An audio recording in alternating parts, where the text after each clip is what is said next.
Hello, I'm Anastasia Lavrina. Welcome to today's program where we will be discussing the key outcomes and takeaways from COP29 in Baku, which has officially ended but still leaves us with pressing questions and critical discussions.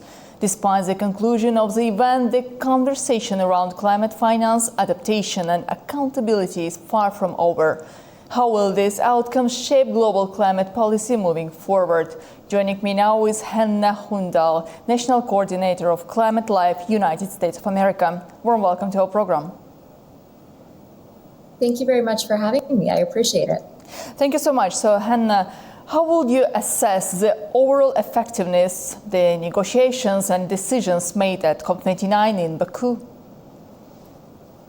Yeah, so I think it's important to take an even-handed, balanced perspective. So we know, for example, that the initial commitment to climate finance of $100 billion, the former commitment to climate finance was actually tripled at the conference to $300 billion. So that's a positive sign. At the same time, we know that what developing countries have been calling for is $1 trillion of climate finance by 2030 and 1.3 trillion by 2035. So do we have some measure of hope that the world can work together on the climate crisis? Sure. Do we have an agreement that emerged after the long duration of the conference where parties from all across the world had to combine their ambitions and visions to generate an outcome that everyone was somewhat satisfied with? Sure. But I think we also need to recognize that we still have a lot of work left to do, both in terms of making sure that the money that was pledged actually materializes and is put to good use, as well as looking at how to really expand this climate finance moving forward to contend with the full impacts of climate change on the ground. So I would say an overall balanced assessment is that we've made some progress, but we still have a lot more progress to make. Right. You rightly mentioned the UN Climate Conference in Baku has ended with an agreement for $300 billion annually by 2035 to be provided in global finance to help less wealthy countries develop clean economies and adapt to damage from climate change. Now I would like to bring your attention to the article published by The Guardian. It stated that the difference of $1 trillion each year sounds absurd. Your reaction on that? I think sometimes it can be a bit challenging to really communicate information about climate change in general. So I'll give an example. One thing we know is that we need to keep global average temperature increase under 1.5 degrees Celsius above pre-industrial levels. And I think if you go to the UN climate change conferences, you'll hear this number thrown around a lot, 1.5C, 1.5C. And so I think among us in the climate community, we're very comfortable with that number. And we recognize the importance of limiting a warming to that threshold. But sometimes I think in the public perspective, you might hear 1.5 degrees Celsius, and that doesn't sound like so much of a big deal. And so I think it's sort of difficult sometimes to really convey the gravity of the situation across these different audiences and perspectives. And I think climate finance might fall into a similar predicament as well, because I think there can perhaps be a tendency to underestimate just how much damage climate change is wreaking on the ground and what it really is going to take to deal with those impacts and deal with that destruction and devastation. I think, for example, people heavily involved in the loss and damage discussions at the COP conferences know that intimately. But it can be quite difficult sometimes to really convey those numbers, what they represent, and how much money is actually needed to battle the climate crisis for folks not quite familiar. So I think sometimes there can be a bit of a messaging gap. Indeed, and actually it was quite complicated for the countries to make a consensus to achieve the agreement, which was finally achieved a day after the COP29 was supposed to be closed on November 22. And now it's about the commitments of the countries to move forward to realize all of those agreed during COP29. Let me quote what was also mentioned in that article published by The Guardian. It says that in this way, the advisory opinion can ensure that climate action and commitments are grounded in the rule of law, meaning states can be held responsible and accountable for their failures to adequately address climate change. They think that it can help to achieve the desired results. Do you support this claim? So I think what's interesting is the very structure of the UN climate change conferences. So you have around about 198 parties from around the world having to convene together. And you have to imagine that these different parties have their own sets of goals, visions, ideas about what needs to be done on climate change, how climate change is impacting their own country uniquely. And so you have to bring all these different parties around the table. And so you have all these different viewpoints and you have 2 weeks to reach a consensus. So the very structure of it can be quite challenging. But at the same time, we know that this is the convening, this is the venue for all the countries to actually get together and make climate change the topic of the day. Unfortunately, climate change often doesn't get much coverage day to day. Other issues tend to take precedent and the climate crisis takes a back seat. But I think for those 2 weeks, the world is on notice around climate change because of the nature of the conference and that global convening. So although I think, sure, there's a lot of work to do to make sure that these dollars actually flow where they're intended and are put to good use, and we ensure that developing countries have the resources that they need to contend with the climate crisis, I think it's also really important to keep in mind kind of the structure of the climate conference and to recognize that all these different and diverse parties around the table agreeing on a pact means that sometimes that rate of progress will be a little bit slower, but ultimately it has to be more inclusive of the wider bloc. Well, another very interesting question. What steps do you think should be taken to close the climate finance gaps that were left unresolved at COP29? Yeah, that's a beautiful and complex question. I think so many open questions remain in terms of, just for example, take the loss and damage fund. That has been discussed at multiple COP conferences, and countries have pledged money towards that fund. And the whole idea of the loss and damage fund is that you're providing this money for countries that are facing these extreme weather disasters, for example, and need the money to be able to deal with the loss and damage that those disasters create for the population. We've seen different countries pledge money towards, but a lot of the work now has shifted to making sure that that money actually materializes. So kind of in terms of what happened at COP29, I think it's great that we got some measure of an agreement, some measure of money being pledged or dedicated toward the cause of climate finance. But I think now we really have to keep our eye on the ball and make sure that those numbers aren't just pledged or put out into the ether, but are actually followed through on. And I think that's something that can also, in turn, build a lot more public trust in the whole process, and certainly is something that the developing countries deserve, knowing that they came out of this conference, the agreement will actually be met in full and complete faith and totality. You are joining from the United States of America, and I would like to know your personal opinion, your expectations from the time when Donald Trump will take his lead in January. Some participants of COP29 were saying about unpracticability. Here, practical approach of the United States and Donald Trump, who is more concentrated on fossil fuels rather than green energy transition, despite the fact that American delegation here at COP29 took quite active participation in negotiations. Well, one thing that brings me a lot of hope is that we've seen the tide turn toward renewable energy around the world. This really is, a movement that's difficult to stymie or hold back because we're looking at, for example, fossil fuels becoming increasingly unsustainable, people recognizing that all over the world. And so the movement of fossil fuels is almost an inevitable outcome. It's really just a matter of how much we get there quick enough to ensure that we avert the worst of the climate crisis. So I think it's really important to hold on to hope. I mean, I'm always so inspired by the people that I meet at the COP conferences. COP29 was my 4th COP conference, and just meeting people coming from all over the world, convening with this burning ember of hope that, if we keep putting this issue at front and center, we keep our heads down, nose to the grindstone, keep working at it, some outcome can emerge and it can be a positive one.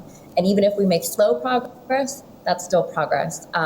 So I prefer to, think with that type of mentality because we know, for example, some of these different, political realities can change, but overall, there's kind of an overarching shift toward renewables that at the end of the day is what brings me a lot of hope.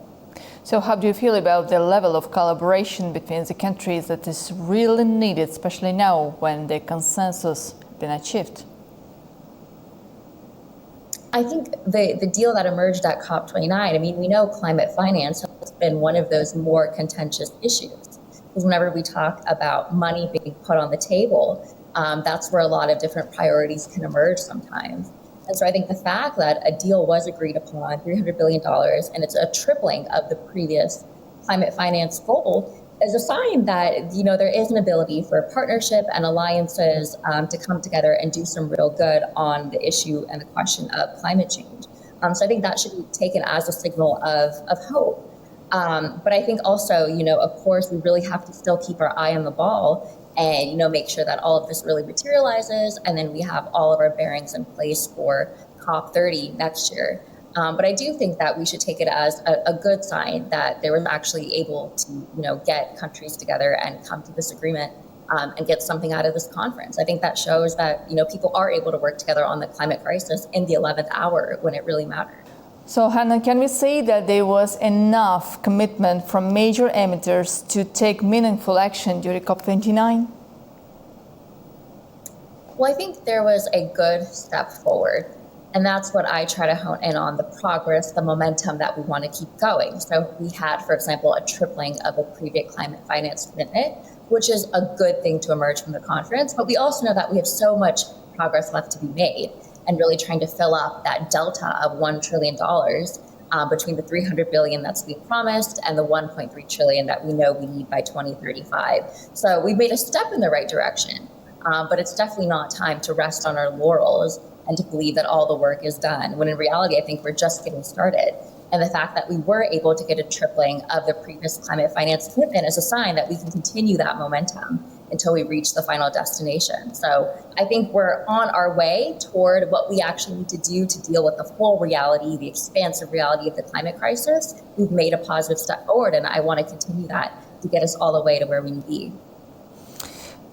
Again, coming back to what different media sources published commenting COP29 in Baku, I would like to bring your attention to the Financial Times. There was quite interesting articles talking about Caspian Sea. Caspian Sea on UN Climate Summit doorstep apps towards record low. And there was some discussion at COP29 about the importance to bring more attention to the problem which still exists, and we cannot ignore that. So Financial Times is calling it as the world's largest inland water body within weeks of lowest level as climate change takes toll. What's your opinion on this issue? Yeah, so I think quite interesting because, this COP conference came on the heels of a year where climate change-driven disasters were really front and center. We saw heat waves impact communities all around the world. We know in part due to human-induced climate change, heat waves go on for a longer duration of time and be more frequent. We're also seeing, for example, issues like tropical cyclones increasing in intensity, and a greater proportion of tropical cyclones projected to be category 4 and 5. And then these events happen, and we really see the devastation that they create on the ground, both in terms of lives and livelihoods, which is always so tragic, and then also in terms of the local economies that can take so long to bounce back. So I do think, the way that this COP conference really came on the heels of a year where we saw many climate change-driven impacts all around the world, I hope in some way kind of played a part to really put the crisis front and center and to remind people, not just the folks attending the conference, but all around the world who are following these news articles and updates, just how critical it was to put money towards this issue, even though, of course, we know that there are so many other issues that are occupying people's minds. So, I think it was important that this conference really came on the heels of a year with these many unfortunate disasters. And I hope that we kind of keep that perspective moving forward. Indeed, especially because some media sources also try to bring attention to the situation in Azerbaijan, the country which still rely on oil and gas, fossil fuels. But as was mentioned by some major participants of the conference COP29 in Baku, it was stated that fossil fuels actually may help countries to have a smoother green energy transition. So I think that's an interesting question. We know, for example, that due to our current state of fossil fuel emissions, that's what's contributing to the human portion of climate change, anthropogenic climate change. And so that's kind of the whole goal underlying these conferences of how do we transition to greener economies. I think what was really interesting about the climate finance being discussed at COP29 in particular is that part of that money is to be used to allow developing countries to get the resources to transition to greener economies, which is sort of overall better, for example, for human health. When we think about the air and water pollution that comes from power plants, when we also just think about the economic picture of the future and what really makes sense there with a return on investment. So the fact that part of this climate finance is to allow developing countries to facilitate a transition that's meaningful for them toward cleaner energy sources, I think is important. Because it makes sure that in this renewable energy transition, we're including, multiple parties at the table. And so everyone can sort of get in on this wave of the clean energy transition. So I think that's what was really important as well about the climate finance being discussed. And as mentioned, we still have a lot more work to do in that regard, but I think it was critical that that was one element proposed of how the climate finance will be used. Hannah, how can the momentum from COP29 be sustained to ensure that the commitments may translate into real world action? Yeah, it's a great question. We definitely have to keep our eye on the ball. And I think it's also really important to think about kind of the myriad of diverse ways that the COP conferences help advance the climate crisis question. For example, this was billed as the finance COP, so that really got a lot of attention. But there are also other ways continuing to make progress at the COP conferences. Take, for example, the impacts of climate change on human health. So we know last year at COP28 in Dubai, there was the first ever dedicated health day where you saw health ministers, healthcare practitioners convene and try to be part of the talks from this perspective of how does climate change impact public health. And we saw again at COP29 only magnifying that conversation with multiple events at the pavilions addressing this question, tackling this question. And so I think you're really seeing an effort to try to make sure that people understand the ways that climate change impacts their daily life on the ground, and that it's not some, nebulous topic that people dressed up in suits are talking about, at a conference thousands of miles away, but it actually relates to life, daily life as we know it, and issues that matter first and foremost to people.